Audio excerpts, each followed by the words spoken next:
Thank you, gentlemen. And now I'm here with Mark Kelly, a resident of the Arlington Ridge Civic Association, a member, and also formerly the chairman of the Arlington's Republican Party. Thanks for being with us, Mark. Yeah, thanks for having me.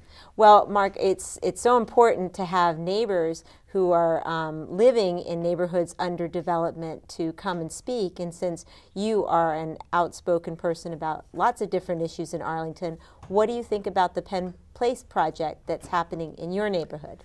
Well, you know, I've been tracking this a little bit, more so recently as more neighbors that I've talked to have raised concerns. A lot of people are concerned about the type of development that's going to be going on at Penn Place. Some people are concerned about traffic that's going to be caused by Penn Place. I know that something you're very concerned about is sustainability. And what concerns me even more than that is the dangerous precedent that we continue to allow to happen here in Arlington when our county board kind of rolls over the neighborhoods and basically says, well, we know you have very valid concerns, but we're going to do what we want to do and ignore what you all have to say. Now let's just recap for those people who don't live in the neighborhood. There's a parcel of land in the open area where they had one point talked about building the Nationals ball field. And it's adjacent to Costco. It's a wide open space and they'd like to build secured office buildings. Right. Currently that's just zoned for residential and retail, but they would like to build secured office buildings. Right. And that's a concern. Right, because they're building those because they're right across the highway from the Pentagon and they believe they have a natural client there. It would seem so. They're concerned about the height.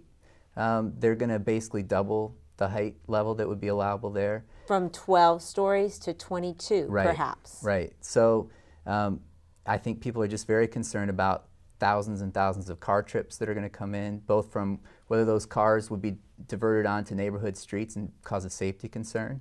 A lot of people are concerned about it from an environmental perspective. All very valid concerns and something that the county has said in the past that concerns them as well. But when it comes to this parcel of land, they're looking at a couple things they might get from it. One, they've been looking for a place to put the streetcar line maintenance facility, and that's been offered, I believe, from the developer. And they've also offered an incentive of $20 million toward the aquatics facility that was authorized, the bonding was authorized by the voters last fall. So there's a lot wrapped up into this one project. Well, and I know that there are traffic monitoring little lines going across all the streets trying to monitor the traffic. I think at 2,600 parking spaces right across from the Pentagon 395, that is certainly a congestion issue in that community. Has there been any discussion as far as you're concerned about how to make the project a sustainable one so that it benefits both the neighborhood and the community and of course raises revenue for Arlington? There has been some discussion. I know that a number of people have raised those concerns. An idea we talked about with maybe making some or all the parking spaces plug-in available.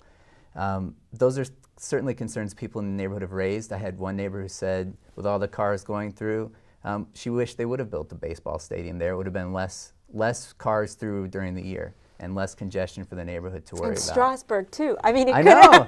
Who knew the Nats were going to be this good? It might have changed people's minds. Maybe so. Yeah. Well, and then as far as the overall vision for not just Arlington, but Virginia and our energy demands, do you have any perspective about how we can create smart growth transportation options throughout Virginia without damaging the environment and also recognizing Governor McDonald's all of the above approach? Well, I personally like the all of the above approach. I mean, I really think we're not at a place in the short term where we can just turn off the traditional sources of energy that we have. It's not realistic. So you have to look for ways to go into the the medium and the long range. And I think eventually we're going to need alternative sources that maybe we haven't even thought of yet. So I think taking both the conservation perspective and doing things that we can, especially in a dense urban environment here, but also realizing we need to continue to power the things people are used to and trying to look at it over the long view is a good idea. And now another thing that's happening adjacent to the Penn Place project, but on the corner of Jefferson Davis and Glebe Road, is some work for the bus transit system near the water treatment plant. Right. Tell us about your thoughts on that. Well, this is another case where we don't know if this is going to be a temporary or long-term issue where they'd be bringing buses in to very tight neighborhood streets. And they've raised a lot of concerns about that as well. I know many of my neighbors are concerned, so it's a big issue there as well. Well, I hope that the Arlington Republican Party will stay on top of these issues and that you will as a citizen as well. I thank you for joining us today on the Sustainable Scoop, and I thank everyone for watching. I look forward to seeing you, and gentlemen, back to you in the studio.